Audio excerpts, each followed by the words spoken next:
السلام علیکم ورحمۃ اللہ وبرکاتہ۔ اعوذ باللہ من الشیطان الرجیم، بسم اللہ الرحمن الرحیم۔ الحمد للہ رب العالمین، والصلاة والسلام علی اشرف الانبیاء والمرسلین وعلی آلہ الطیبین الطاہرین المعصومین۔ خداوند متعال کی بارگاہ میں دعا گو ہیں کہ خداوند متعال تمام مومنین و مومنات جو اس وقت سید الشہداء علیہ السلام کے غم میں سوگوار ہیں اور مجالس عزا برپا کیے ہوئے ہیں، خداوند متعال ان تمام مومنین کی اور ان تمام مجالس عزا کی حفاظت فرمائے۔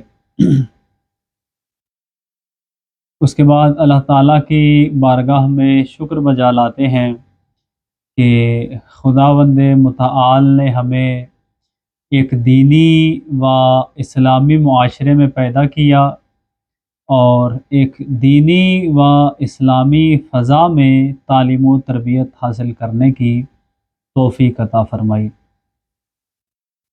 مومنین کرام، ایام عزا ہیں، ایام سوگ ہیں۔ ماہ محرم و ماہ صفر دو ایسے مہینے ہیں کہ جو منسوب ہیں ذات اقدس سید الشہداء علیہ السلام کی طرف، کہ ان دو مہینوں میں امام حسین علیہ السلام کا غم منایا جائے، ان کا سوگ منایا جائے اور امام حسین علیہ السلام پر گریہ وزاری کی جائے۔ اسی کے ساتھ ان دو مہینوں کی اہمیت اس طرح بھی کچھ بڑھ جاتی ہے کہ اگر ان دو مہینوں میں مومنین و مومنات مجالس سید الشہداء علیہ السلام برپا کرتے ہیں اور ان مجالس میں شرکت کرتے ہیں تو لازمی ہے کہ ان مجالس کے ذریعے سے معرفت کربلا، معرفت سید الشہداء اور معرفت اسلام حاصل کر کے نکلیں، کیونکہ ان مجالس کے ذریعے ہی ہم حقیقی معنوں میں ذات اقدس سید الشہداء، کربلا اور ماہ محرم کی حقیقت سے آشنا ہو سکیں گے۔ مومنین کرام، آپ کی خدمت میں بیان ہوا تھا کہ دین اسلام کو ماہ محرم نے اور ذات اقدس سید الشہداء علیہ السلام نے زندہ کیا ہے، دین اسلام میں روح پھونکی ہے۔ تو اس وجہ سے ہمارے لیے اس راز و اس حقیقت تک پہنچنا لازمی ہے کہ جس کی وجہ سے ماہ محرم کو اور ذات اقدس سید الشہداء علیہ السلام کو اتنی اہمیت حاصل ہے۔ ہر واقعے کے، کوئی بھی واقعہ کسی سرزمین پر جب وجود میں آتا ہے تو اس واقعے کے دو پہلو ہوتے ہیں۔ سب سے پہلی چیز اس واقعے کی تاریخ ہے کہ کب یہ واقعہ وجود میں آیا، کہاں پہ وجود میں آیا، کتنے آدمی اس میں شہید ہو گئے، کتنے آدمی بچ گئے، کتنا نقصان ہوا، کتنا بچ گیا۔